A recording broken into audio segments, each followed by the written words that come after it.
Thank you. Crikey. I went to Crown Hill Secondary Modern and after failing the 11 plus and left school at 15 to be a soccer player. So, speaking in the Oxford Union, me mum would be so sodding proud if she knew it existed. The theme that I'm going to talk about today is simply putting information before you that you wouldn't normally get through mainstream channels. It's not something that I'm trying to sell to you. It's not something I'm trying to get you to believe, because the world is drowning in fricking people standing up and telling others what they should think. Whether it's religion, whether it's politics, whether it's science, whatever it is, medicine, we're constantly being told, this is how it is, you must believe it, and if you don't believe it, you're wrong. So all I'm doing tonight is putting information before you, and what you make of it not only doesn't matter to me, it's none of my sodding business what you make of what I say. It's your business. And so I just want to emphasize from the start that I'm not here to get you to believe anything. Just to say there is another way of looking at this thing called life and world events as we hurtle by the day much more than ever appears in the mainstream media towards Orwell's society. Gandhi said, an error does not become truth by reason of multiplied propagation, nor does truth become error because no one will see it. He also said, even if you are in a minority of one, the truth is still the truth. The truth is not something you believe, the truth is something that is. And it's your relationship to it that is the decision we make. Obviously, there are different versions of truth, and there's different ways of looking at life. But truth itself is not something we believe. It is something that we align with or don't align with. So, in short, if one person is standing up and saying something, it doesn't mean it's not true. Just because everybody seems to be saying the same thing doesn't mean it is true. There was a time when, if I'd have stood here centuries ago and said the earth was round, guy's a nutter. What are you talking about? And it's interesting that if you want to suppress someone's sense of what's possible, all you need to do overwhelmingly is to suppress the information they receive about what is possible. And then, boom, box. So, the Earth's not flat, it's a sphere. Level of information.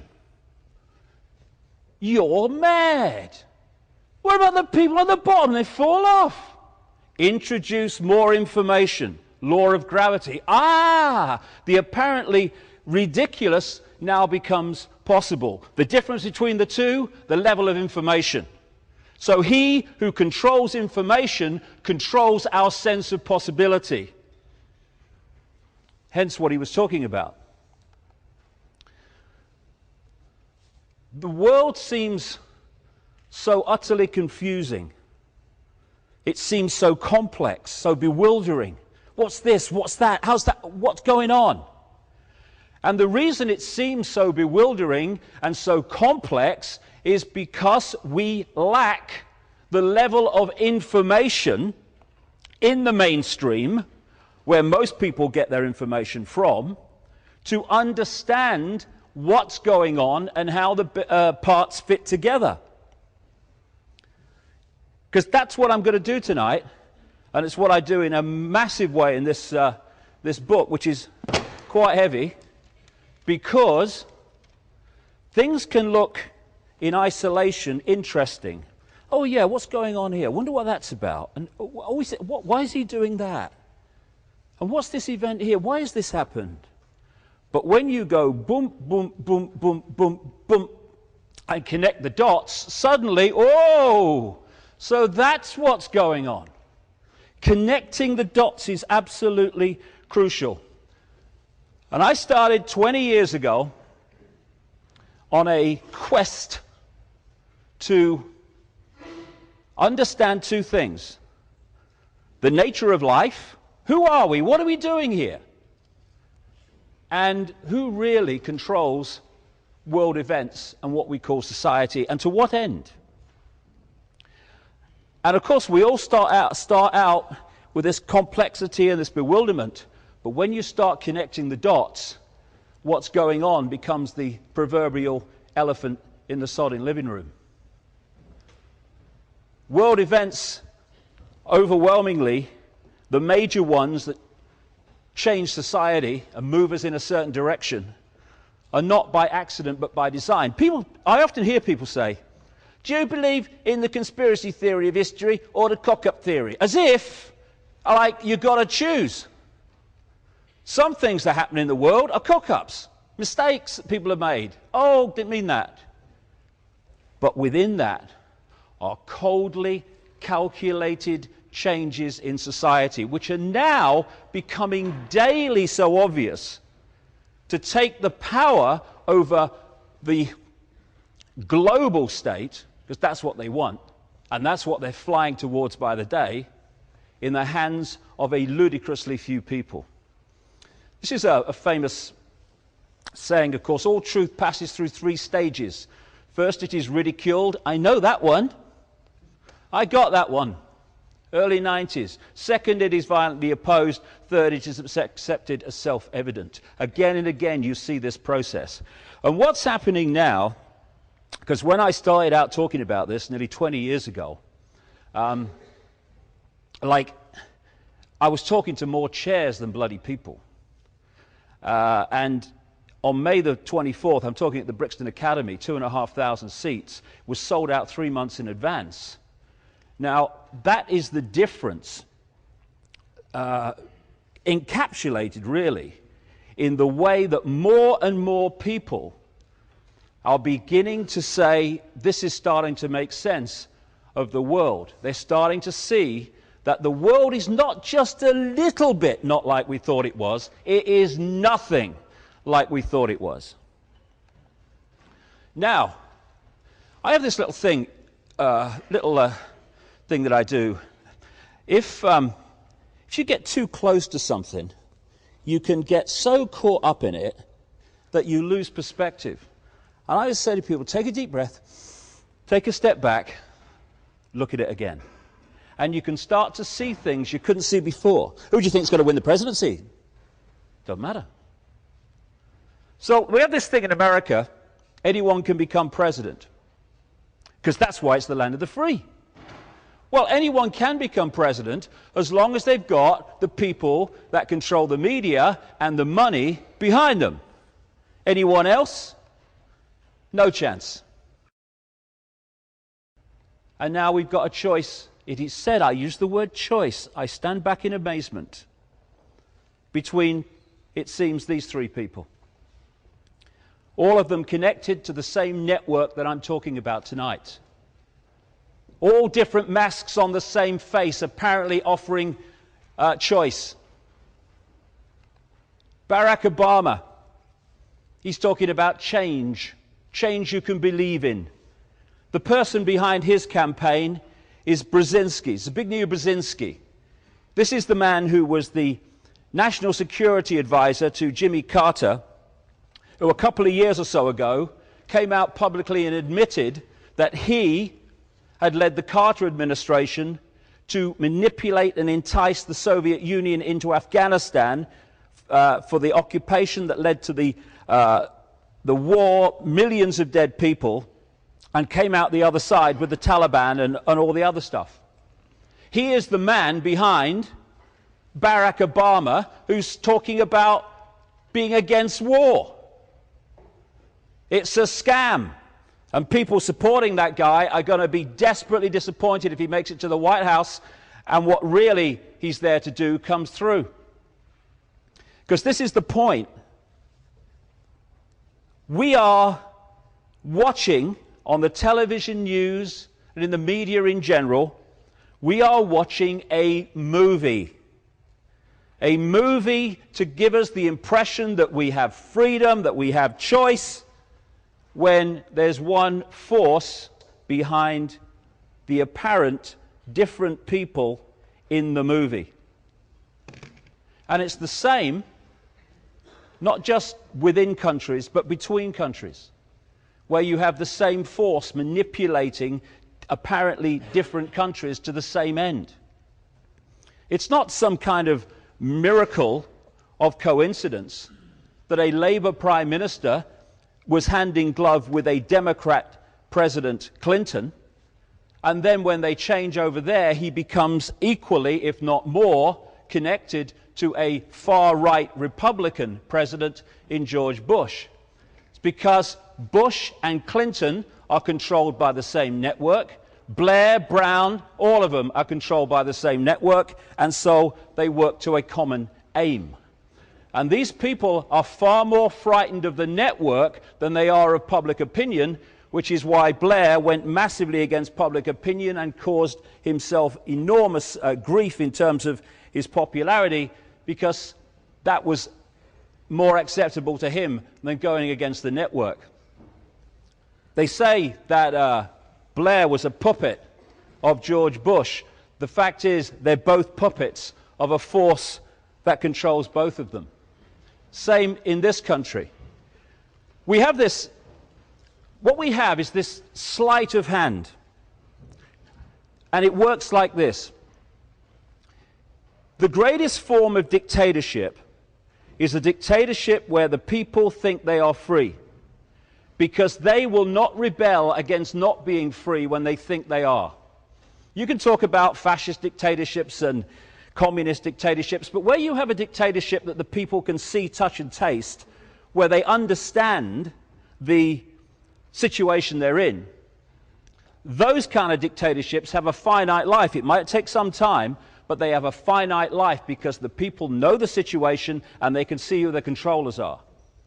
The greatest form of control is the prison without the bars, because people will sit there forever because they don't think they're in a prison cell.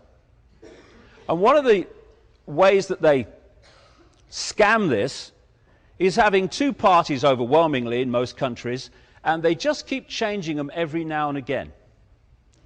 And when the party is in government, it introduces the agenda for further and further centralization of power. The opposition party opposes it. Oh, we have choice. Then there's a farce called an election, and the two parties change sides. Now the party that was opposing centralization of power is in government, it's introducing it. The party that was introducing it in power is now opposing it. Oh, we have choice. And the other thing they do is, if they want a certain person in power, like they wanted Blair and like they wanted Margaret Thatcher, then all they do is create mayhem in the opposing party. And people say, well, there's no choice. Don't like him much, don't like him much. But what's the choice? How many times in the last 10 years did people say, well, I don't want to vote for Blair, but look at the Tories. They're a mess. So where's the choice? That's how they scam it. And when Cameron comes in, it's Blair Mark II, under another name.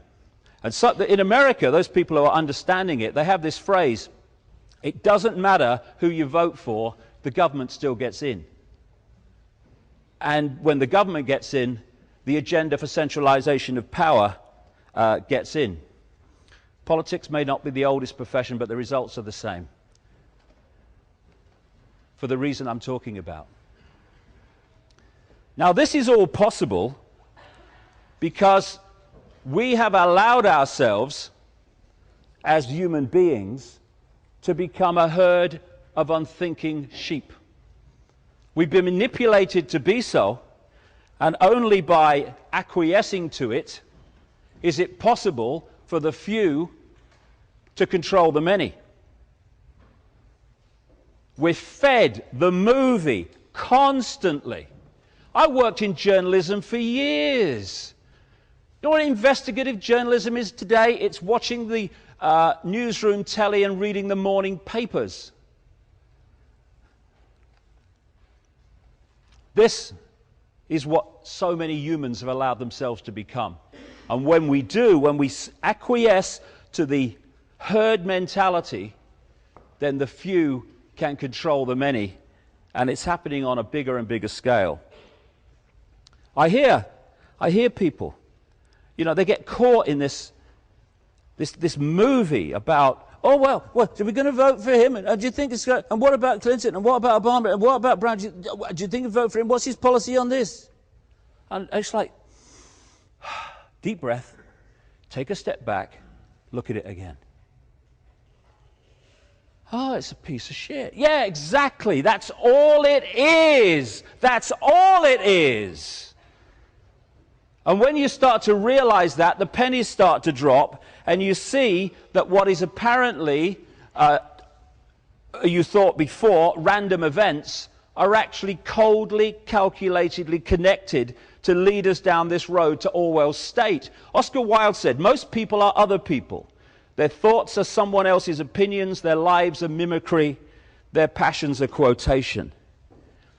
All the time we are repeating and seeing repeated what other people have said. And you hear things like, everyone knows that, mate. Well, I don't know that, so there's one less than everyone. We've made a start. How did you know that? Oh, well, I heard a so-and-so told me. Repeating. Repeaters. And we repeated ourselves into a state of total acquiescence to the movie version of reality in vast numbers of people. We have teacher repeaters who take what they've learned at teacher training college or whatever, they take what they're told to teach in the curriculum, and they teach it, repeating. All over society, it's just repeaters. How do you know that? Well, it says that in this book. Well, how does he know that? Doctor repeaters, repeating what the drug reps have told them. Repeating what the medical schools have told them. Oh, and don't you dare go out of this little box, otherwise you get struck off. But it's working, I don't care. Repeater. Round and round. Scientists repeaters. We've got scientists repeating the song sheet. Global warming goes by carbon emissions because it says so. And then what they don't tell you is enormous and gathering numbers of cutting-edge scientists in their own disciplines are saying, it doesn't. It's the sun. Isn't that amazing? The sun has a connection with Earth temperature. Ooh. Repeater. Then there's journalists. Oh, classic repeaters. You see, what real journalists do is they take the official version of events and they look at it and they see if it stands up, and then they communicate that to the people. What repeater journalists do, 90-odd% these days, unfortunately, is they take the official version of events and they turn around and they pass it on to the people. And so instead of being journalists, they are simply public relations officers for the official version of events and life. And then there's politician repeaters. These politicians who don't say what they believe, don't stand up for what they believe, because that, if they go against their party, will mean that they won't progress and become a minister, and their careers will be affected. So they become voting fodder for the tiny few who are deciding what's going to happen. And while all this goes on, all this comes together, all this obsession and acceptance of the movie version of reality, day by day, the Orwellian state stamps its jackboot closer and closer to global fascism.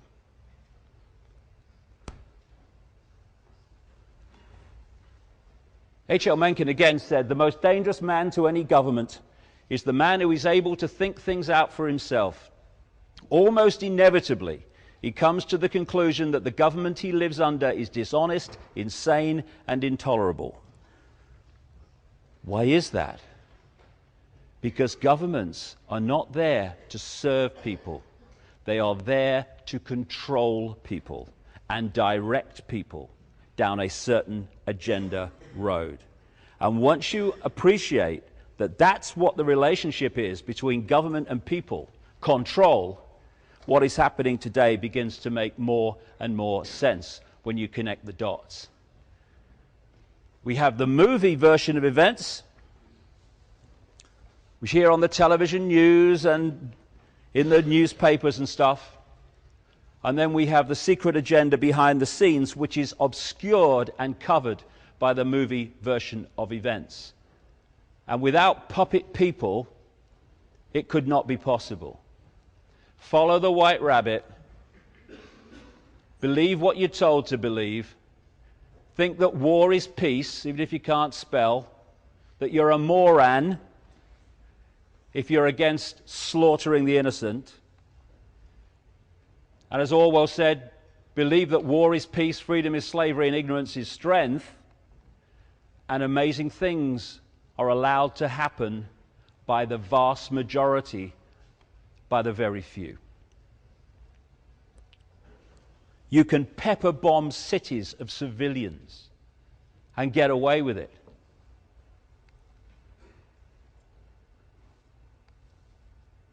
This is what they don't want you to see, what's really happening in these wars of freedom. That's what's really happening. What do they want you to see? Hey, here's a game show. Watch this. Shut up. Hey, honey, I think he's going for the car.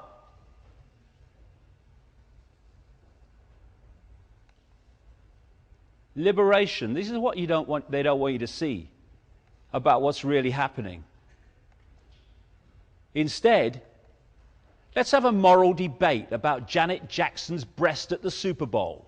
I'm morally outraged that this should happen. There was a moral outrage across America when this happened at the Super Bowl a couple of years ago or so. Where's the moral outrage? Where's the real immorality? This is what depleted uranium does to Iraqi kids. But never mind, hey, Jerry Springer's on. Hey, we've got some boneheads here being manipulated to have a fight on live television. Hey, honey, he's going to hit him. It's a mind game. People said in very large numbers in the early 1990s that I was crazy, insane, having a midlife crisis. I'm sure many people still think the same. But I tell you what, if I am seen as sane by a world this crazy, I'm disappointed.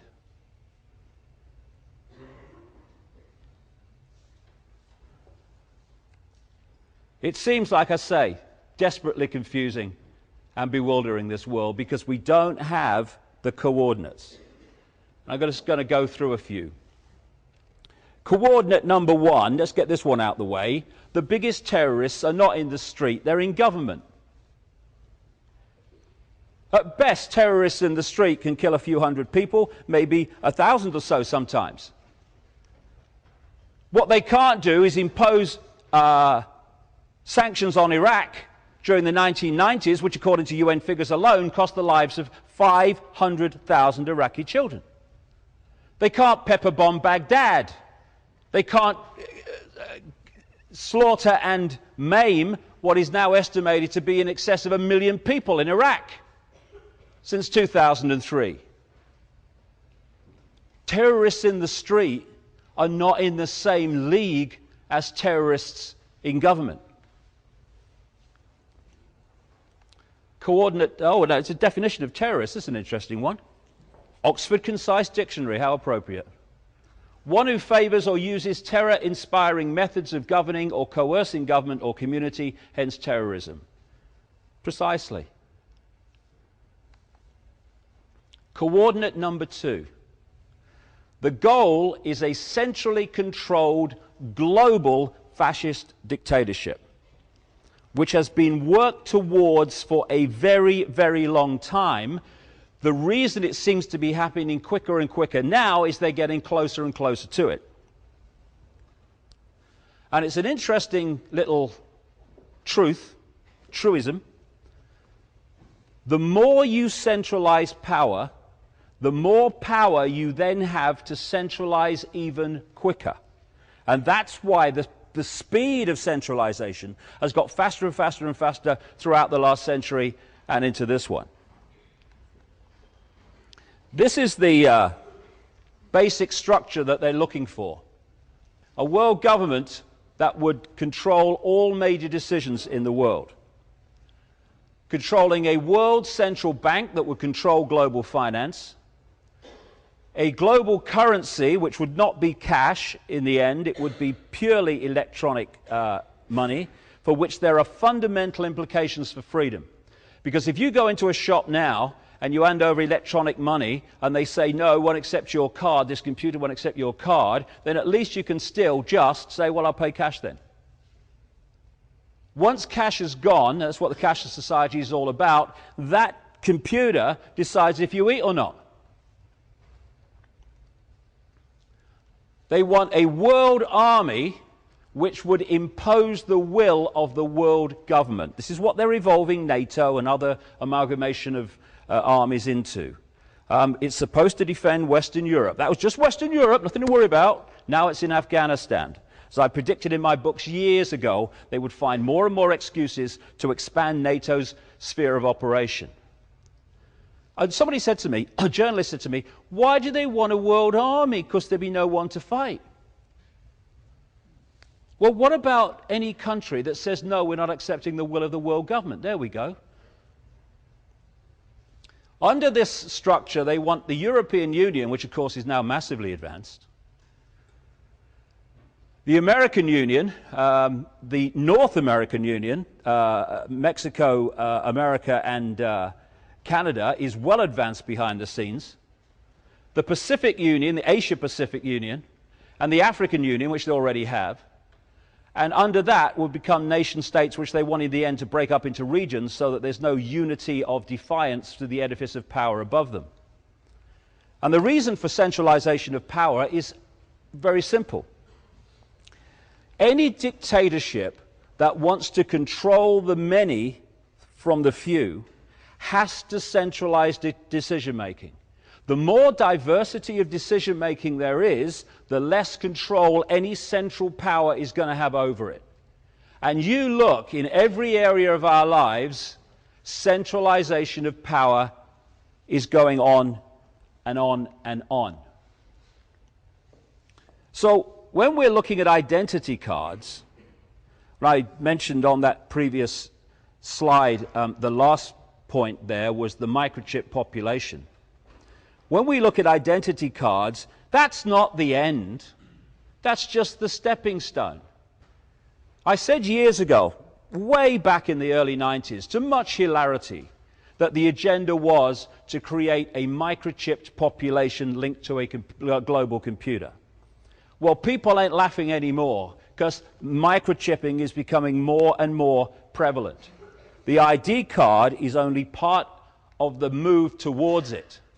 The idea is for microchipped people. In the end, babies microchipped at birth after they leave the womb as part of the birth process. Barcoded people.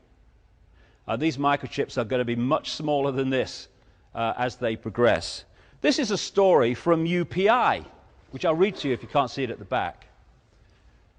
The US Department of Health and Human Services said Thursday that it was about to begin testing a new technology designed to help more closely monitor and assist the nation's homeless population. See, that's what they do when they're bringing these things in. Start with the most vulnerable groups and then expand it out to the whole population. Under the pilot program, which grew out of a series of policy academies held in the last 2 years, homeless people in participating cities will be implanted with mandatory radio frequency identification tags that social workers and police can use to track their movements. Data from these tracking stations mounted on telephone poles will be transmitted to police and social service workers who will use custom Windows NT software to track movements of the homeless in real time. In what has become a chronic social problem, people living in shelters and on the streets do not seek adequate medical care and frequently contribute to the rising crime rate in major cities. Supporters of these subdermal chips tracking say the technology will discourage implanted homeless men and women from committing crimes while making it easier for government workers to provide social services such as delivering food and medicine. Oh, that's very kind of them. This is the world that we're so rapidly moving into. Same shit, different asshole. Except this is fascism at the technological cutting edge, which allows more control than ever Hitler could get. Coordinate 3. How do they do this? The power of the pyramid. You can also use the symbolism of the spider's web, but the pyramid will work because that's how it operates. The system operates in its structure a system of pyramids within pyramids, like Russian dolls, one doll inside a bigger doll inside a bigger doll inside a bigger doll. They have pyramids inside bigger pyramids inside bigger pyramids. If you look at any organization today, this university, for instance, any government, any business, any corporation, they're structured as a pyramid. At the bottom, you've got the vast majority of the people working for that organization. And as you go up the pyramid, you're meeting fewer and fewer people, but they know more and more about the agenda than those below them. It goes the other way and the other way, of course. And then eventually, you get to the capstone of the pyramid, the organization, and there are the tiny few people who are the only people that know how it all fits together and know what the real agenda is. Everyone else is at different levels of ignorance for what the organization's really about. And the idea is to hoard knowledge, some of it very, very advanced knowledge, went beyond anything we see in the public arena, in the hands of the few, and to keep the mass of the people in ignorance of that knowledge. And if I know really significant things, like the nature of reality and how we create it, and I keep it from everyone else, I am suddenly in a position of massive power. Because of this pyramid system, the network of interbreeding bloodline families going way back to the ancient world, they occupy the capstone of the pyramid. The people we think are in control, like prime ministers, presidents, heads of the World Bank, etc., they're much lower. They are not the people in power. They are the people who are placed in positions to administer into reality the policy dictated from the shadows, from people that the mass of the population have no awareness even exist, let alone how they're manipulating the system. So people focus on Bush, and they say, oh, it's Bush, he's a vehicle.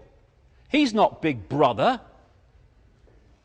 He's just a guy who's placed in a position of power for a short period of time, 8 years or so, and then he'll be replaced by someone else who will do the same job. What doesn't change is the force behind the people we see who are dictating the policy, which is why the policy doesn't change when governments do. This is the pyramid within pyramid system. The banking system is a pyramid. You go into a bank, the person you hand your check over to won't know what's happening in the bank manager's office behind them. He won't know what's happening at the next level and the next level until you get to the clique at the top of the bank, and they're the only people that know how all the different contributions fit together. Because the vast majority of people, like 90-odd% of people, who are daily making contributions in various ways to building this global prison state, have no idea they are doing it or the end that is behind it. Only the few at the top do. So you've got people in all these different organizations and institutions who are making their contributions every day. They're not trying to build a fascist state. They've got children who are going to have to live in it. But they don't know how their individual contributions, innocent in themselves, how they fit together to create anything but an innocent pattern. Only they do. And so, by controlling the top of these various pyramids of institutions within society, they dictate a common policy. And at the heart of that is the constant and incessant centralization of power, so the few have more and more power with every passing week. This is the top of the pyramid, manipulating those representing the top of the pyramid in the movie to create the manipulation that takes us down the road to tyranny. And if you look at the Masonic structure, or any structure of any secret society, it's just the same. Because alongside this network of interbreeding families, you have the secret society network, which they use to make sure either they or their gophers occupy the positions of power. So here you have the Masonic structure. The vast majority of Freemasons, because people say, it's the Freemasons. No, it's not. The vast majority of Freemasons haven't got a clue what their organization's part of. Only the few do. These different secret societies, like the Freemasons, the Knights of Malta, the Knights Templar, all these different ones, they feed the chosen few up into this other pyramid that I'll call the Illuminati pyramid, but these organizations don't like to give themselves names, because you try researching an organization that doesn't have a name. Not easy, so you have to give it one. But Illuminati is one they do use. And it's at this level of the game where the real knowledge is and the real manipulation comes from. So even the vast majority of people in secret societies have no clue what it's all about. This is Albert Pike, infamous and famous Freemason in America, absolutely almost worshipped by the Freemasonic community in America. And he said this: "Fictions are necessary to the people, and the truth becomes deadly to those who are not strong enough to contemplate it in all its brilliance. In fact, what can there be in common between the vile multitude and sublime wisdom? The truth must be kept secret, and the masses need a teaching proportioned to their imperfect reason." That is exactly the game, to keep that knowledge in the hands of the few and the mass of the people in ignorance of that knowledge. Coordinate 3, techniques of manipulation that take them along the road to this Orwellian state. If I've made any contribution at all in the last 20 years, I think one of the things that has had the biggest impact was to invent the term problem, reaction, solution for something that was known before as the Hegelian dialectic. And it describes a technique of mass manipulation that is devastatingly simple and devastatingly effective. I'm about to describe 9/11. What happens, this is the 33rd degree of Freemasonry, by the way. They have a motto, ordo ab chaos, order out of chaos. That is problem, reaction, solution. Creating the problem, then offering the solution to it. After 9/11, George Bush said, "You're free and freedom is beautiful, and you know it'll take time to restore chaos and order out of chaos, but we will." Problem, reaction, solution is that same thing, order out of chaos. Works like this. You want to change the world in a way that you know if you do it openly, you're going to get a massive public resistance, like all these Orwellian changes that are going on today. So you don't do it openly. You play this technique. Stage one, you covertly create a problem. It could be a terrorist event, it could be a war, it could be a run on a currency, whatever suits the solution you want to provide. You then tell, and we come back to what I was talking about earlier, you then tell the public through an unquestioning mainstream media, overwhelmingly, with honorable exceptions, the version of that problem that you want them to believe, i.e. Lee Harvey Oswald killed Kennedy with a bullet that turned corners. That amazingly efficient, effective terror on 9/11 was orchestrated from some guy in a cave in Afghanistan. Hope he had a mobile phone. You want people to believe, you have to create a false villain to hide the fact that you're really behind it. You want the public at stage two to react with fear, with outrage, and words to the effect of, something must be done, this can't go on, what are they going to do about it? At which point you, who have covertly created the problem, glean that public reaction, or at least the acceptance that something must be done. You then offer openly the solutions to the problems you have yourself created. This is why Tony Blair said after 9/11, the world has changed and never will be the same again. It wasn't meant to be the same again. If you look at the two world wars, the Second World War here, if you look after the First World War, the power in the world was in far fewer hands than it was before the start. We had the first attempt at a global body, the League of Nations. After the Second World War, power was in dramatically fewer hands than it was before the start, with the World Bank and the IMF and all these global institutions that emerged. And what you had, and I go into this in great detail in my books, you had the same force behind the Nazis and funding them, and you had the same force funding the Soviet Union, funding Britain, funding America. There's a guy, I said in my books years ago that the Bush family, through a guy called Prescott Bush, who is the grandfather of the current president, funded Hitler to a massive extent through a bank called the Union Banking Corporation, which interfaced with the banking and steel empire of a guy called Fritz Thyssen, who was acknowledged as one of the major funders of Hitler.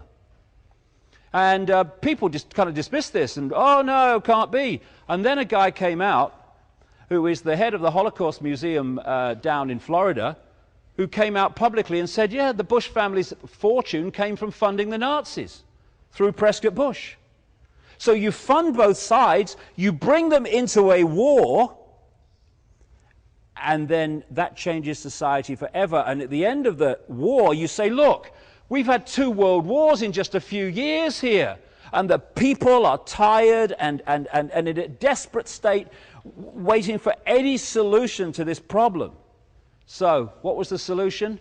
An explosion of globally centralized institutions, which today are massively part of the Orwellian state. This is what one of the major Nazis said. Why, of course, the people don't want war. Why should some poor slob on a farm want to risk his life in a war when the best he can get out of it is to come back up to his farm in one piece? Naturally, the common people don't want war, neither in Russia, nor in England, nor for that matter in Germany. That is understood.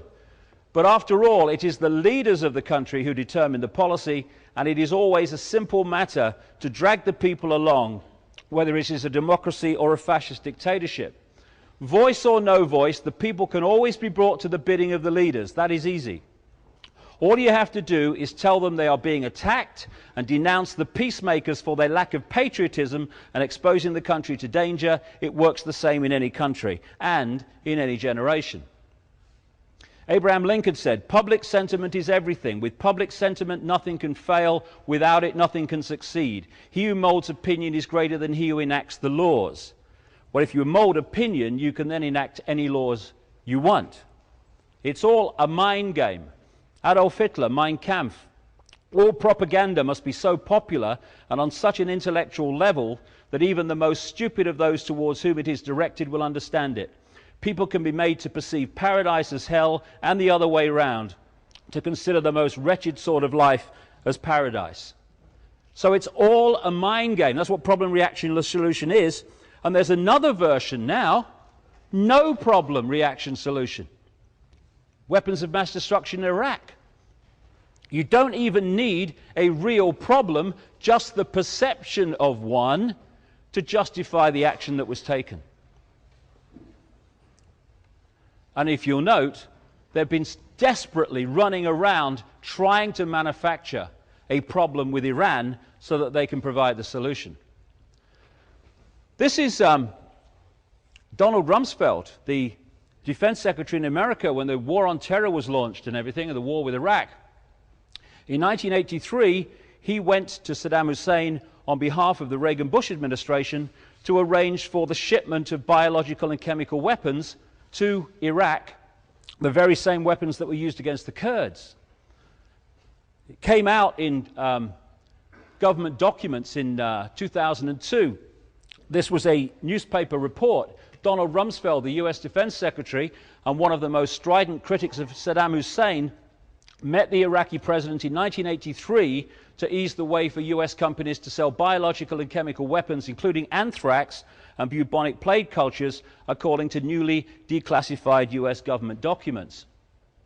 Donald Rumsfeld was also on the board of a company called ABB, European engineering giant, when they sold nuclear technology to North Korea, and when Rumsfeld became defense secretary, he used the fact that there was a nuclear situation in North Korea to target that country and condemn that country. This is how problem reaction solution works. Create the problem and then offer the solution. The other technique that runs alongside this, I call the totalitarian tiptoe. You know from the start that you're going from A to Z. But you know if you go in giant leaps, people are going to look up and say, what's going on? Because the change is so vast and clear. So what you do with a totalitarian tiptoe is you go in little steps, as big as you can get away with, mind, and every single step is projected to the people as unconnected to all the others. That's how we went in Europe from a free trade area, good for jobs, nothing to worry about, into what is now a centralized superstate, and they ain't finished yet. The totalitarian tiptoe. This is how we're going in changes in legislation day after day after day to the Orwellian society. Except that since 9/11, it's more like the totalitarian sprint. I hear people, I've heard people say over the years, that what that David Icke guy is saying about this global conspiracy, centralized power and all that stuff, a load of rubbish. And then I see the same people going, stop globalization, stop globalization. What is globalization? It is the public face of the very agenda that I've been talking about for nearly 20 years. The agenda of centralizing power on a global level in every area of our lives. I know some people, good luck to them. They get to the level of transnational corporations and they say that's the reason for globalization. Transnational corporations, greed, That's what's behind it. But there's another step to take when you realize that through the pyramid within pyramid structure, the transnational corporations in the end are controlled by the same people. They are different masks on the same face again. The transnational corporations are not the engine room for globalization, they are the vehicle for it. And in all areas of our lives, like I say, I've traveled quite a bit. You see even the physical culture of countries. I was in Japan 2 weeks ago. Even the visual, physical structure of countries is now looking the same all over the world. So when we see these protests about the World Bank and the IMF and the mayhem that they're creating and the World Trade Organization, what we need to understand is that it's part of a coordinated agenda for centralization on a much greater level than has been envisaged yet, where you start to connect everything. And the thing is that once you take away an area, call it a country, whatever you like, once you take away its ability to make its own decisions and to be self-sufficient in making those decisions, you have created the end of freedom for that country, that area, whatever you talk about. If you look at Britain now, we can't even cough without the European Union agrees. And because of the World Trade Organization, countries can't even defend their own economies from other parts of the world. And this is not by accident, but by design, because when you take away people's ability to make decisions within their own sphere, country, whatever, community, you are making them dependent on a global system that they have no control over. Exactly. And who has control over them within the global system? Anyone that controls the global system, and it's a dramatically few people. Like I say, there's one agenda going on behind the scenes, and there's the movie. Oh no, it's just free trade. I love free trade. I love that one. Free trade. That's the freedom to exploit some of the poorest people in the world, to make your products at a few cents on the dollar and then bring them across the world with as little tariff barrier as possible, because it's free trade, everyone's in favor of that, and then sell it for the highest price you can in another part of the world. It's not free trade, it's freedom to exploit. Free trade is Orwellian newspeak to mislead us to what it really means.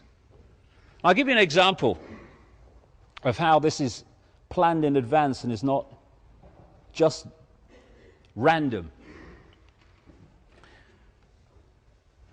In September 2000, there was an organization called the Project for the New American Century that produced a document of where it wanted America to go as soon as possible. This is before the Bush administration. It was a few months, 2 months before it won the election. The Project for the New American Century was created in the 1990s by people like Cheney, Rumsfeld, and Wolfowitz, the Deputy Defense Secretary at the time of 9/11 and the War on Terror. Also among the creating people of this organization were those that became known as neocons or neoconservatives in the Bush administration when it came in. In that document, in September 2000, it called for American armed forces to be the cavalry on the new American frontier. Bush is not even in power yet. He certainly ain't talking about this in his election campaign. The document said that key allies like the United Kingdom were the most effective and efficient means of exercising American global leadership. It says the United States has for decades sought to play a more permanent role in Gulf regional security. While the unresolved conflict with Iraq provides immediate justification, The need for a substantial American force presence in the Gulf transcends the issue of the regime of Saddam Hussein. It called for a blueprint for maintaining global US preeminence and shaping the international security order in line with America's principles and interests. In other words, the clique that controls America. This grand American strategy, it said, must be advanced as far into the future as possible, and the US must fight and decisively win multiple simultaneous theater wars, major theater wars, as a core mission. All these things unfolded when the Bush administration came in, because the people behind the project for the new American century and this agenda came in with the Bush administration. It talked about peacekeeping missions demanding American political leadership rather than the United Nations. It happened. It highlighted North Korea, Syria, Iran and Libya as dangerous regimes and said that their existence justified the creation of a worldwide command and control system, World Army. This guy, David Frum, was the man who wrote the speech when Bush talked about the axis of evil, which was North Korea, Iraq and Iran, straight off the pages of the project for the new American century. It spotlighted China for regime change eventually, saying it's time for a presence of American forces in Southeast Asia. This could lead to American and allied power providing the spur to the process of democratization in China.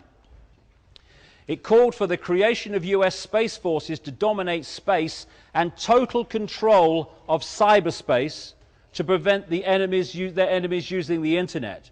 Now we're seeing the internet being targeted more and more to stop the free flow of information. It talked of developing biological weapons that can target specific genotypes. And this may transform biological warfare from the realm of terror to a politically useful tool. This is the mentality behind the people behind the war on terror. And then it said this: for this agenda, this process of transformation, as it called it, to happen in a reasonably short time, there had to be some catastrophic and catalyzing event like a new Pearl Harbor. This was in September 2000. This process of transformation is likely to be a long one, absent some catastrophic and catalyzing event like a new Pearl Harbor. 1 year to the month after that document was published, and 9 months after the people behind it came to power with Bush, America had what Bush called at the time our Pearl Harbor, 9/11.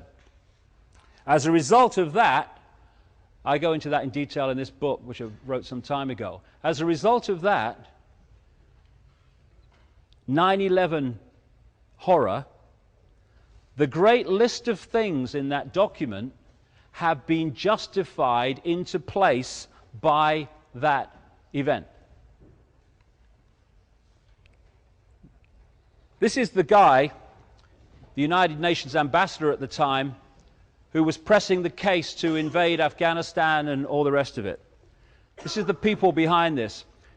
John Pilger in the New Statesman said of this guy, John Negroponte, how appropriate that John Negroponte is Bush's ambassador at the United Nations. This week he delivered America's threat to the world that it may require to attack more and more countries. As US ambassador to Honduras in the early 1980s, Negroponte oversaw American funding of the regime's death squads, known as Battalion 316, that wiped out the democratic opposition, while the CIA ran its Contra war of terror against neighboring Nicaragua. Murdering teachers and slitting the throats of midwives were a speciality. These are the people that launched the war on terror. He later became head of US operations in Iraq and head of US intelligence. Because there is the movie, Bin Laden, Al-Qaeda, and there's the secret agenda doing what we need to justify the agenda. After 9/11, we had Bush saying, we must get Bin Laden, but that's the last thing they wanted. This is a guy called Michael Springman, US consulate in Jeddah, Saudi Arabia at the time of Father George Bush. In Saudi Arabia, I was repeatedly ordered by high-level State Department officials to issue visas to unqualified applicants. These were essentially people who had no ties either to Saudi Arabia or to their own country. I complained bitterly at the time there. I returned to the US. I complained to the State Department here, to the General Accounting Office, to the Bureau of Diplomatic Security, and to the Inspector General's office. I was met with silence. What I was protesting was, in reality, an effort to bring recruits rounded up by Osama bin Laden to the US for terrorist training by the CIA. They would then be returned to Afghanistan to fight the then Soviets. Greg Palast, a real journalist, in his report on Newsnight at the time, I received a phone call from a high-placed member of a US intelligence agency. He tells me that while there's been constraints on investigating Saudis under George Bush, it's gotten much worse. After the elections, the agencies were told to back off investigating the bin Ladens and Saudi royals, and that angered agents. This was in the period before 9/11, in the months before 9/11.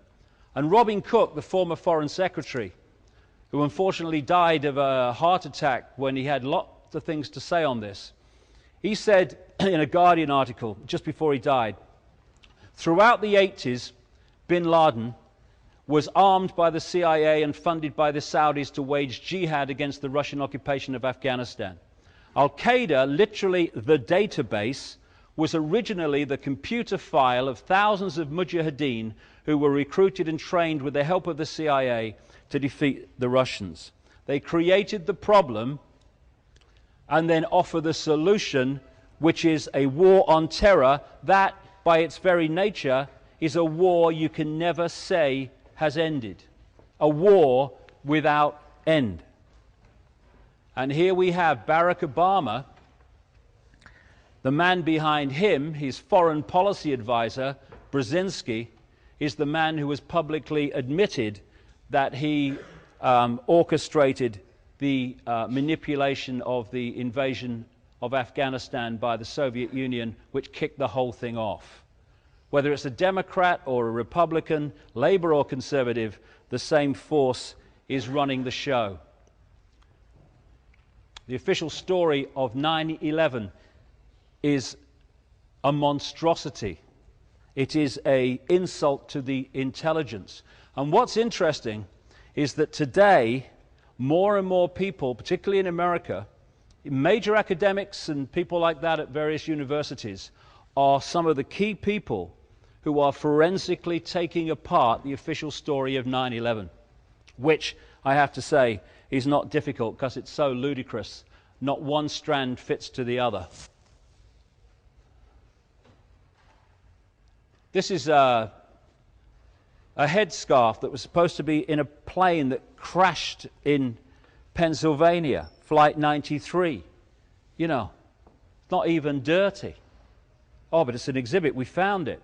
Hardly any wreckage, but we found that. And then there was the passport, the hijacker's passport, which the FBI called a press conference to tell the world they had found near Ground Zero, that had been in one of the planes that crashed. A long and dirty war, said Cheney, a war without end. A war without end in justifying the Orwellian state unfolding. See, because it's a mind game, it's not just a mind game, it's an emotional game. To a very large extent, problem, reaction, solution is manipulation of emotion. And the key emotion that entices people to give their power away more than any other is fear. People who are in fear of something give their power away to anyone they think will protect them from what they've been manipulated to fear. The more we can be persuaded to be frightened, the more likely we are to acquiesce to apparent solutions to that which we are frightened of. They need to put us into a mentality of fear and survival, fear of not surviving, fear of tomorrow, fear of meeting the check at the end of the month, paying the mortgage, meeting the rent, fear of whether you're going to lose your job, fear of the economy, fear of terrorism, fear of global warming. Oh my God. We're being bombarded with reasons to fear because that is the key controlling force above all else. And we've got a choice.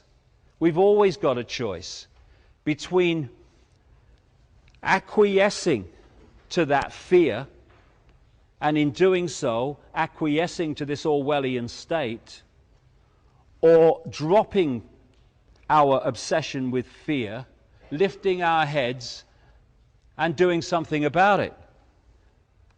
Like stopping cooperating with the building of our own prison.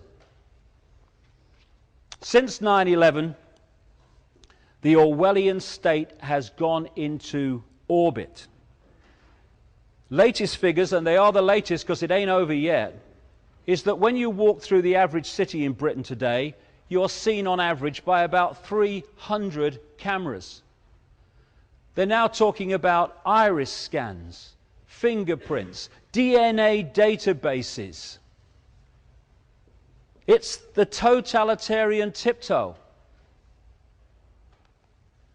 This, after the London bombings, this came up around London, secure beneath watchful eyes. And that's a poster from Nazi Germany justifying more control and taking freedoms away to protect the people. Someone sent me this week, this is at Sheffield bus station in Yorkshire. DNA, spit and run, you'll still get caught. DNA, every bus, tram and interchange has DNA testing kits. Spit at the staff and you can be traced and prosecuted, even if you don't know, we don't know what you look like. And your records will be on the national database forever. You now go on the DNA national database, not for being charged with anything, not for being convicted with anything, but for being arrested for anything.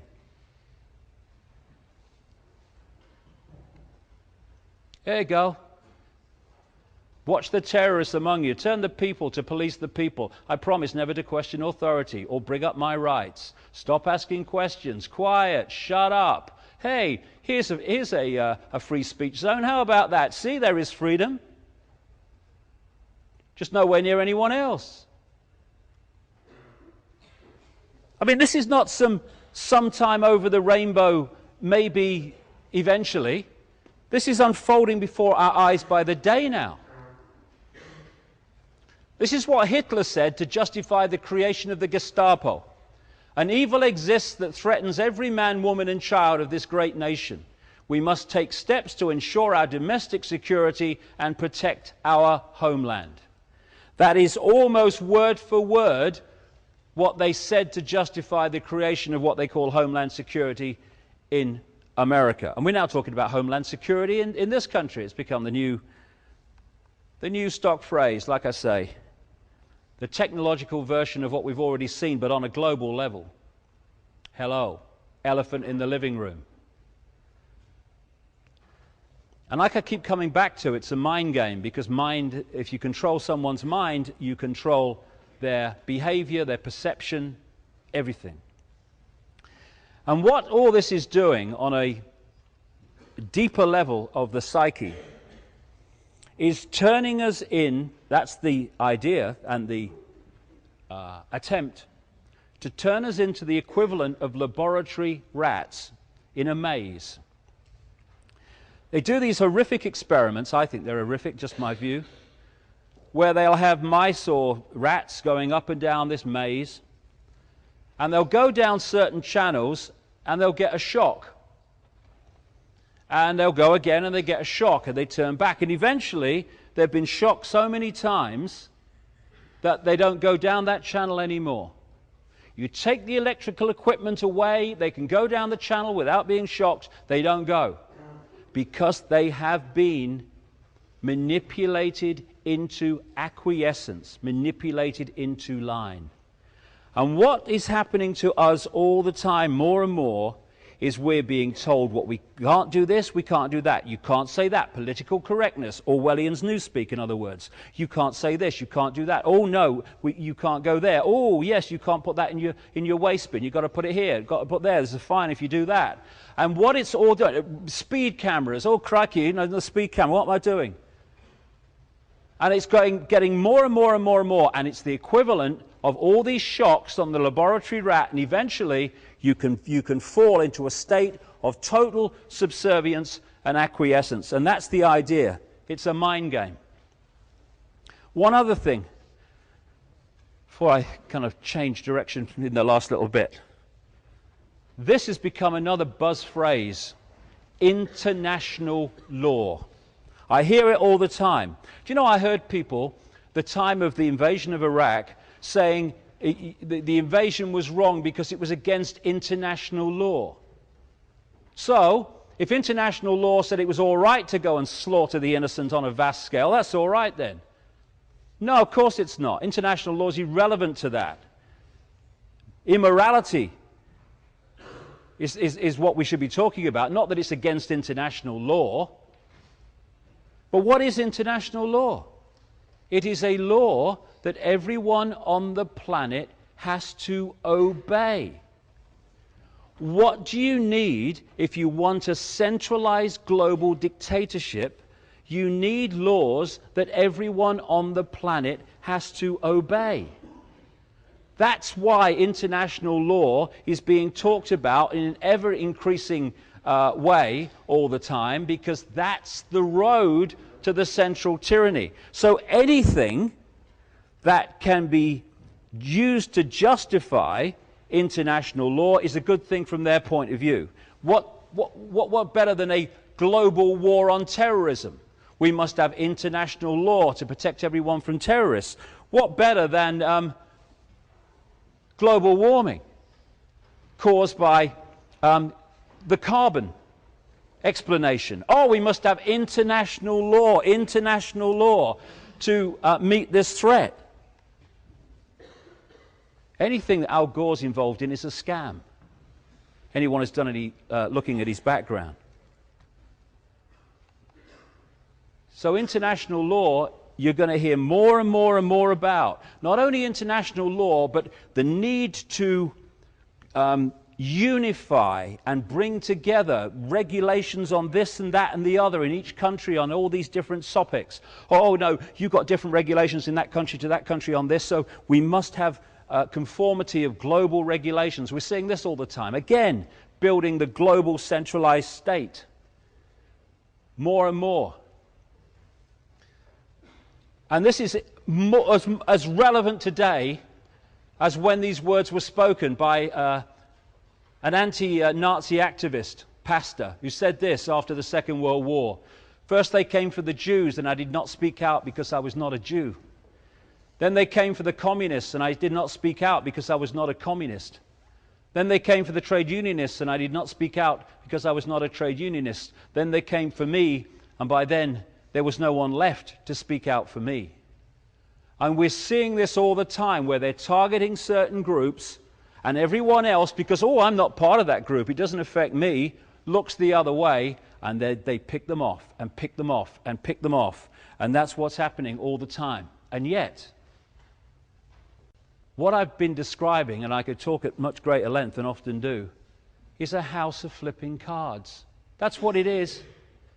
This edifice of global power that I've been describing is a house of cards because it depends on our acquiescence to allow it to happen. The number of people who are knowingly advancing this manipulation compared with the global population is tiny, infinitesimally small at the top of that pyramid. And they can only have power because we give that power away all the time, every day. If someone introduces a law and people just moan about it but get on with their lives, then the people that introduced the law have taken the power over the people.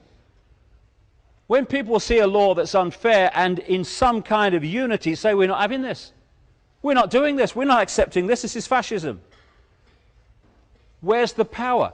If someone comes out of the White House or Downing Street and they say, well, we've had a discussion and we've decided we're going to do this.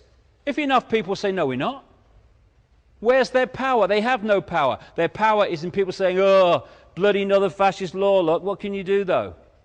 One of the reasons that the poll tax law had to be changed in the time of Margaret Thatcher is because for once the effect of it went across income brackets and classes. So middle class people were affected by it as well as working class people. And therefore we had some kind of unity in resisting it. What happened? They had to change it. This is what we need to do, is stop being divided and ruled on the basis of class and religion and color and all this crap, and start some kind of unity. Because we can either accept Big Brother, or we can say we're not having it. And if we don't come together and say we're not having it, then I'm 56. I think I said earlier. What have I got? 10 years left, 20 if I'm lucky? But the people in this room, most of them, you're going to have to live most of your lives under this stuff. My grandchildren are. My children are. And it's no good looking back when all these structures of control are in place and saying, I wish I'd have done something then. One of the things we can do is stop bloody joining the sodding army for a start. Albert Einstein said, the pioneers of a warless world are the youth who refuse military service. It's the guys that declare wars never fight them. Have you noticed that? If George Bush had been on the front line in Iraq when the first bullet was fired, he'd been under a bed in Houston when the second bugger went off. Oh no, we declare wars, you go and fight them. But more than anything, we need to free our minds, because it's through our minds that this control, this acquiescence, this herd mentality that allows this to happen is unfolding.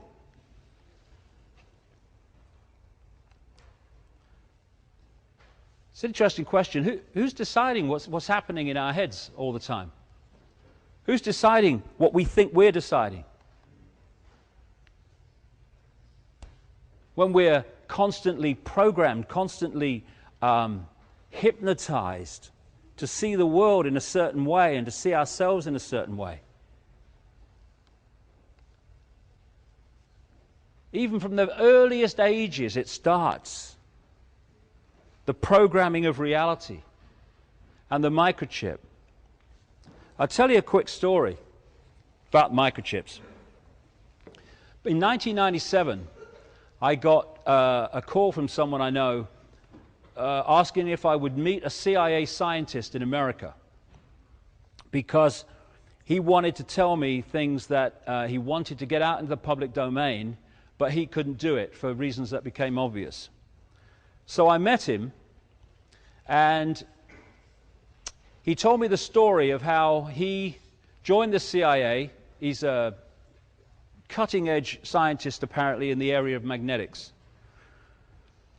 And he thought he was serving his country. Down the bottom of the pyramid, I'm serving my country. He soon realized that the agenda that I'm talking about is actually happening and being orchestrated behind the scenes. And he rebelled and said, I'm not working for you anymore. He then leaves his house, and then shortly afterwards has complete missing time, until he woke up on a medical type bench in a room, and as he got his faculties back, he started to realize there's something stuck to his chest. And as he was telling me this story, he was opening his shirt, and on his chest was this see-through, almost like a shampoo sachet, I suppose you could call it, and inside was this orangey golden liquid. They're known in the CIA as patches. Someone's been patched. And he told me that what they do is the drug in this patch, the body is manipulated to need to survive. And it lasts for 72 hours and has to be replaced. And if it's not replaced, you start to die a very unpleasant death. And he tried it after he was patched, and he's sure they weren't kidding. And what he was told is, you work for us or we remove the patch. And he said there are endless numbers of scientists in the really secret projects in America, I guess elsewhere too, who are patched for this reason. And so he was trying to get out what was happening because he couldn't. And what he told me was, tell people if they say no to one thing, say no to the microchip. Because he said even people who have begun to wake up to what's going on are seeing the microchip as just electronic tagging. It is not. That is only part of it, knowing where people are all the time, as with that example earlier. The main thrust and the main reason for microchipping, he said, is not the messages going from the chip to the computer, it's the messages coming the other way. And he said that through this process, and he told me then that microchips outside the public arena were so small people wouldn't believe it. Well, we're now seeing that that's true, all these years later.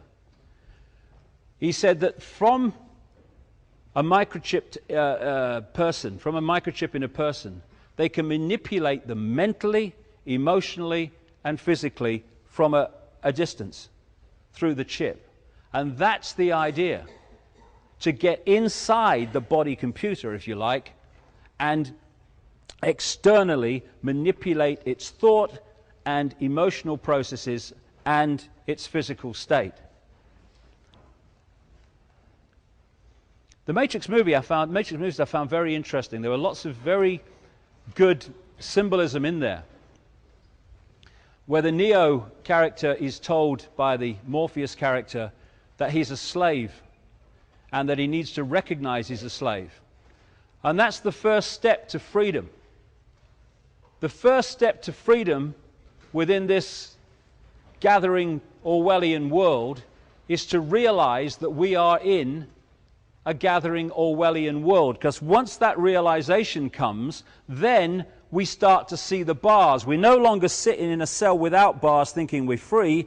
We can start to see the bars. Once you see the bars, you can start to think, well, what do I do about it? And then the next thing, that we want to be free. That we don't want to be sheep anymore. That we want to take our minds back. That we want to have our own opinions and our own views, and not those that are bombarded at us daily through education and through the media and all the other sources of so-called information. And then there's the transformation, where you open your mind and break the spell that so many people are under, the hypnotic spell of seeing the world in a certain way. And when you realize, or you start to transform, you realize a staggering fact, which the cutting edge of science is now beginning even to identify, that this world we think is physical is an illusion. It's an illusion. There is no out there in terms of physical things that we perceive out there. What is out there are just frequency fields which we are decoding into a holographic reality that only exists in our minds. It's like the same principle as a television. The only place that television exists as we perceive television, which is programs on the screen, in pictures, is on the screen. Everywhere else, television is frequency fields and electrical circuits. The only place that the internet exists as we perceive the internet, in graphics and texts and websites, is on the computer screen. Everywhere else, they are electronic circuits, etc. And our reality is a reality that we decode from frequency fields into, apparently, a physical world, but it's just a holographic illusion. And therefore, if you know that that's what we're doing, and the population have no idea that that's what they're doing, you are suddenly in an extraordinarily powerful place to manipulate how we perceive reality en masse. I mean, these pictures, very simple pictures, are actually flat pictures on a pavement, which look three-dimensional because of the way our brain reads them. That pinky color is exactly the same in both lines, but our brain reads them differently because of the way it's laid out and the colors around them. Most people will read this as a bird in the bush because that's what it appears to say. It actually says a bird in the bush. The brain has decoded it on the basis of what it thinks should be there. Some people will see optical at the top, some people will see illusion. Some people will see good, some people will see evil. It's the way our brain decodes reality. These are real simple examples, but it gets much more complex. As Einstein said, reality is an illusion, albeit a persistent one. This world that we think is kind of infinite is like a television channel, holographic television channel. In the space that I'm occupying now are all the television channels and radio station frequencies broadcasting to Oxford. I can't see them, they can't see each other because they're operating on different wavelengths. You get a television or a radio and tune it to one of those wavelengths, bingo, that's your station, that's your reality. Move the dial, another station, new reality, but the station you've just moved from hasn't ceased to broadcast, it's simply broadcasting in exactly the same way, but you're not tuned to it anymore. These physical bodies lock us in to a frequency range, a lens through which we perceive reality, which we call the physical world. In the same space that we're occupying are infinite other frequencies of reality, and we ourselves, in terms of consciousness, are infinite. But when we work through a physical body, that infinite consciousness that we are works through a tiny lens. I guess it's about experience, who knows? And when you start to identify that this body, this vehicle, this biological computer is who we are, you get locked in the 5 sense prison pretty damn fast. Once you realize you are consciousness having an experience through this physical body, your mind starts to open and see that we are infinite, not Bill Bloggs or Charlie Smith, I've got no power, I'm just Joe Public. There's a wonderful American comedian. Have you come across this guy, Bill Hicks? Genius he was. And he said this as part of a joke, but he was a very profound man. All matter is merely energy condensed to a slow vibration. We're all one consciousness experiencing itself subjectively. There's no such thing as death, life is just a dream, and we are the imagination of ourselves. And the key to mass control is the manipulation of the imagination of ourselves. The manipulation of how we decode reality into the perception of the world we see. People say seeing is believing. Actually, believing is seeing because our belief systems affect the way the brain decodes reality. Endless research on this to show that that's the case. As William Blake said, if the doors of perception were cleansed, everything would appear to man as it is, infinite. But through the lens of the physical body, particularly the manipulated one, it seems anything but that. It seems that everything's apart from everything else and there is no unity. As this guy, H.M. Tomlinson, said, we see things not as they are, but as we are. And if you can manipulate what we are, you manipulate the way we see the world. And we are encouraged to see the world in a state of division, of apartness. I am apart from you. I have no connection because you're there and there's space in between us. This is where the unity disappears and you get into a thing where it's dog eat dog and every man for himself. Competition, I must win. Division. When we are all one consciousness, experiencing itself subjectively, having an experience through different physical forms.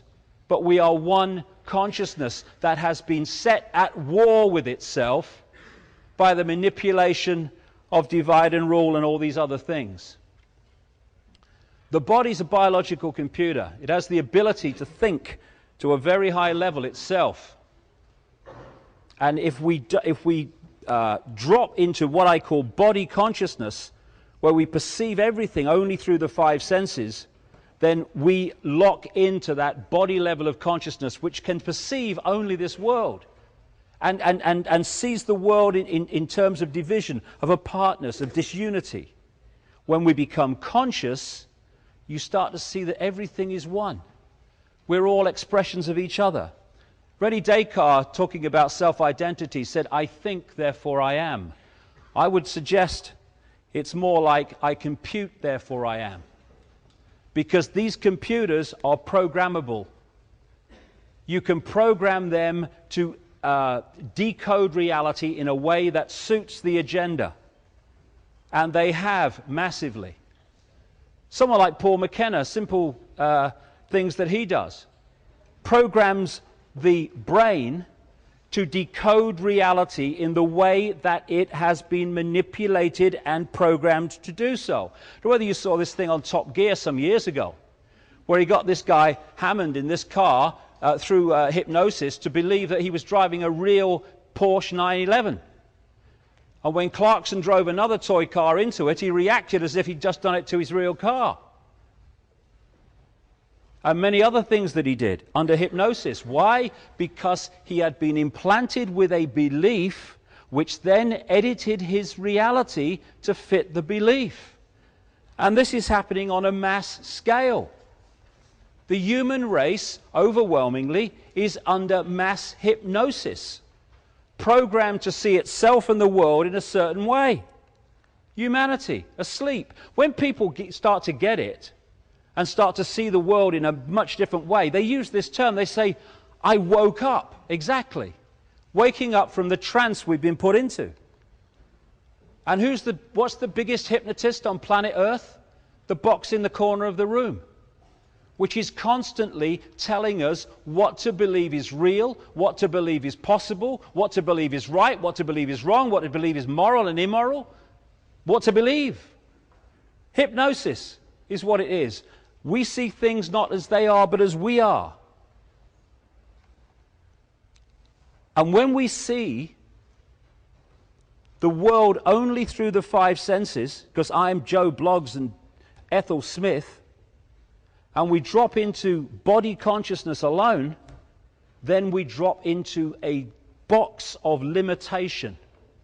And once we have stopped connecting with higher levels of our consciousness and observing the world from that point, we only have one place to go to get a fix on who we are and the nature of reality, and that's out there through the eyes and the ears.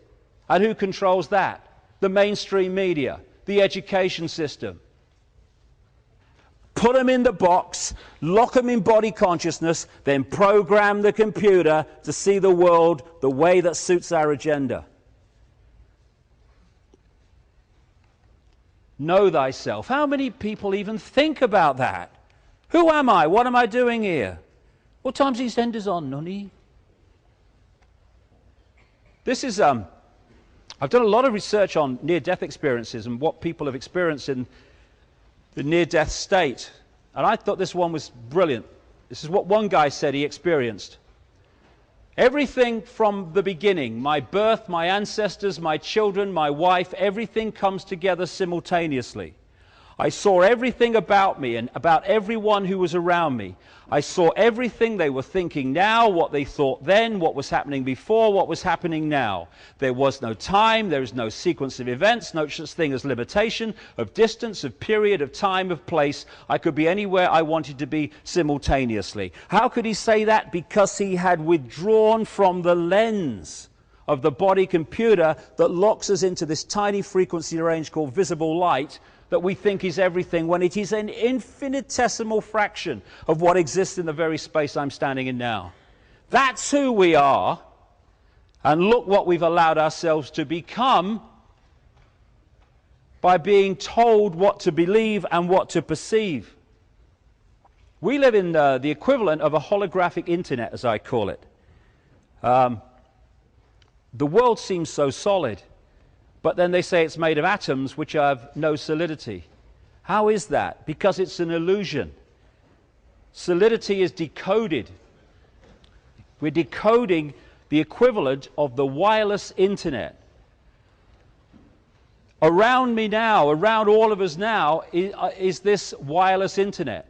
And we are decoding it into holographic reality that we call the world. That's what it is. We are receiver transmitters of information. And if you can manipulate the computer, you can manipulate what it can perceive and what it can access. You know, one of those shaman people, the tabloid newspapers, he's a witch doctor, stupid, primitive. This is what one of them said. We are perceivers, we are awareness. We are not objects, we have no solidity, we are boundless. We, or rather our reason, forget this, and thus we entrap the totality of ourselves in a vicious circle from which we rarely emerge in our lifetime. We are awareness, that's what we are. And the idea of the manipulators is to limit that awareness as much as possible, so that we only see ourselves in limited apartness terms. We are living in a holographic world, a holographic universe, where that's a holographic print. It's basically a frequency field. And when you put a laser on it, bingo, it becomes a three-dimensional, apparently solid form. That's the world we live in. Again, holograms can look as solid as you and me. That's good, because we are holograms at the physical level. That's what we're decoding. That's what reality is.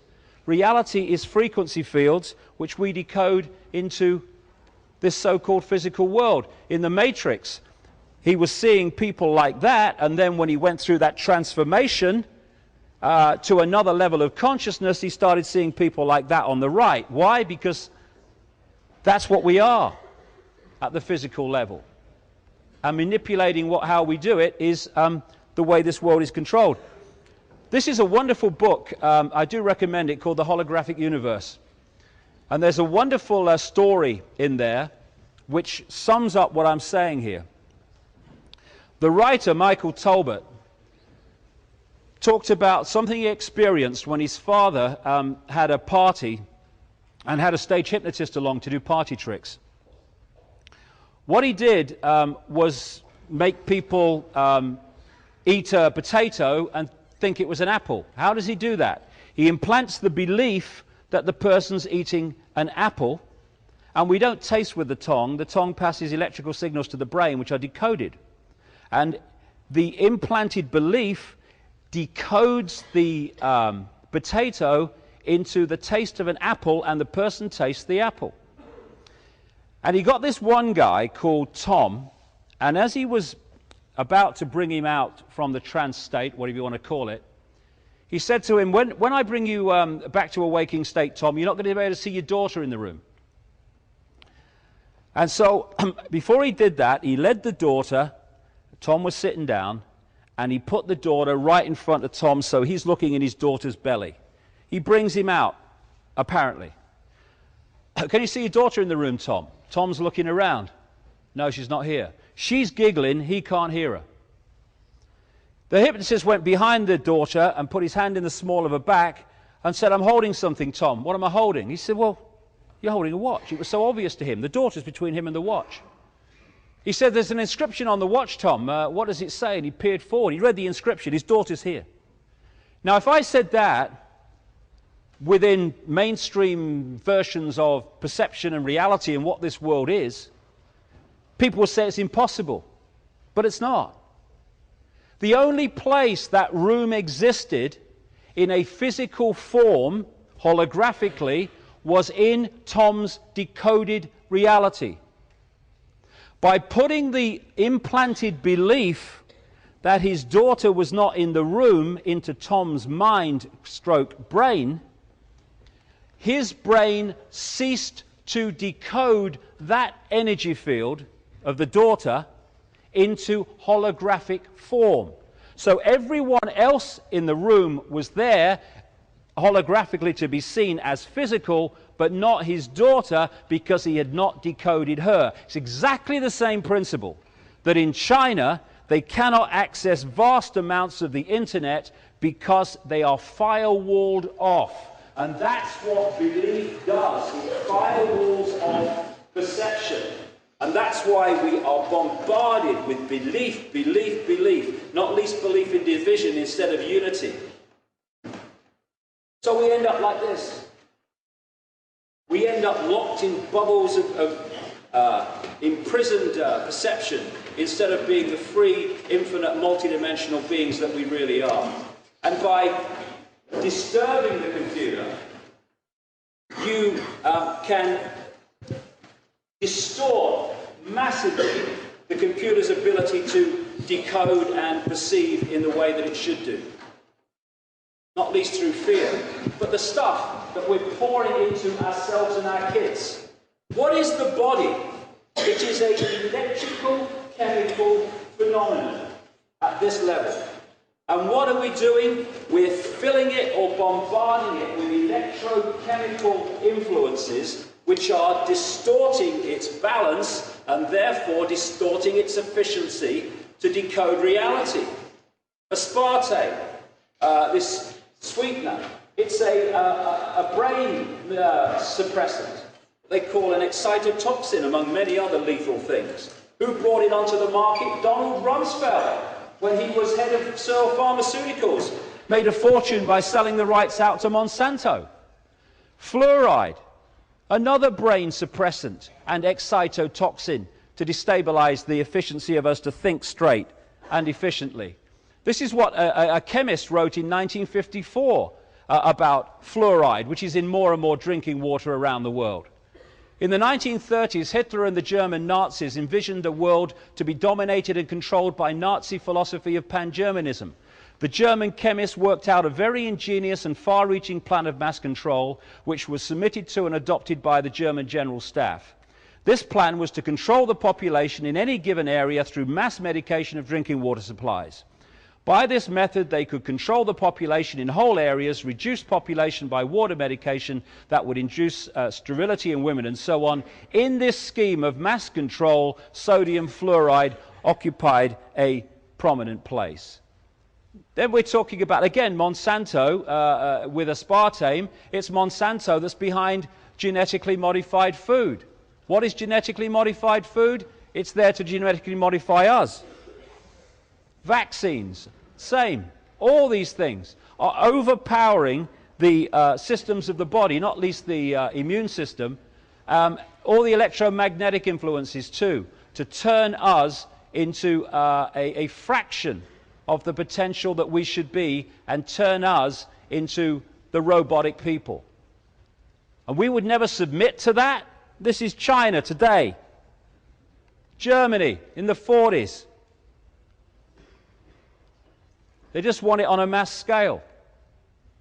We are consciousness, infinite consciousness, working through the body and having an experience. We are being manipulated to identify with the body as who we are, and therefore we think in terms of limitation, I can't, I could never, and division from our fellow infinite consciousness. Einstein said, you cannot solve problems with the same level of consciousness that created them. And that's what we're trying to do all the time. One political party creates a mess, the other one says we'll sort out the mess, but they're trying to do it with the same level of consciousness that created the mess just gets worse. So, unless we go through an expansion of consciousness and start to see ourselves and the world in a much greater way than we do now, there's no way that we can stop what is happening, because you can't solve problems with the same level of consciousness that created them. And these people who are identifying the conspiracy on a 5-sense level, but saying we have to stockpile weapons to fight the Illuminati, they're just trying to solve problems with the same level of consciousness that created them. They create twice the problems. There is no path to peace. Peace is the path. This is the level of consciousness we've got to start going to. You must be the change you want to be in the world, or see in the world, Gandhi said. Martin Luther King, cowardice asked the question, is it safe? Expediency asked the question, is it politic? Vanity asked the question, is it popular? But conscience asked the question, is it right? And there comes a time when one must take a position that is neither safe, nor politic, nor popular, but one must take it because it is right. And if I had to say one thing that would change this world dramatically, it's if we started doing what we believe, what we know to be right, and stop doing what we think is right for us in the moment. Because they are the decisions that lock us into this imprisoned reality. What are the consequences for me? Me. Not what is the right thing to do in this situation, but what are the consequences for me in this situation? And if we just started doing what we know to be right, instead of what we think is right for us in the moment, then this world would transform because of all that would come from it. Injustice anywhere is a threat to justice everywhere, Martin Luther King said. And that is the antidote to divide and rule. I don't care about your injustice. I don't care about your destruction of freedom of speech, because at this moment I feel I'm being treated justly and I have the freedom to say what I think. That's how, first it was the Jews, and I did not speak out because I was not a Jew. We need to start standing up for the rights of everyone to have freedom, even stands back in amazement those we don't agree with. And then we might have some kind of chance of living in a free society and not an Orwellian state, transforming from this society to this society. And it's a time to choose, because like I say, this ain't coming sometime never. This is unfolding by the day. And I'll finish with this. It's how Bill Hicks, a great man, American comedian, died at the age of 33, I think it was. He used to finish his act like this, talking about life, because he realized that it was all an illusion, and we'd got caught in the trap of thinking the illusion is real. And illusions can only control you when you think they're real. When you know the illusion is an illusion, you can play with it and have fun with it. Great. When you think it's real, that's when it's got you. And he used to say this about life. Life is like a ride in an amusement park. And when you go on it, you think it's real, because that's how powerful our minds are. The ride goes up and down, round and round. It has thrills and chills, and it's very brightly colored, and it's very loud, and it's fun for a while. Some have been on this ride for a long time, and they begin to question, is this real? Or is this just a ride? Just an illusion we create? And others have remembered, and they come back to us and they say, hey, don't be afraid ever, because this is just a ride. And we kill those people. Shut him up, I've got a lot invested in this ride. Shut him up. Look at my furrows of worry and my big bank account and my family. This has to be real. It's just a ride. But we always kill those good guys who try to tell us that and let the demons run amok. But it doesn't matter, because it's just a ride. And we can change it anytime we want. No job, no savings or money, just a choice right now between fear and love. And that's all it is. Fear and love. We are living in a world created by this. We will only transform this world with this. And I'll give you a quick example of what I mean with the difference. When someone says, oh, what do we do about this Orwellian state and all this divide and rule and all this war and all the rest of it? This will say, oh, we need a committee meeting, we need minutes. We need to go on a protest march. We need to have the meeting of the UN Security Council. Oh, complexity. Oh, this says, we must love each other. And from that, everything else will come. While this rules, the few will control the many. When this rules, only then shall we be free. Thank you for your time.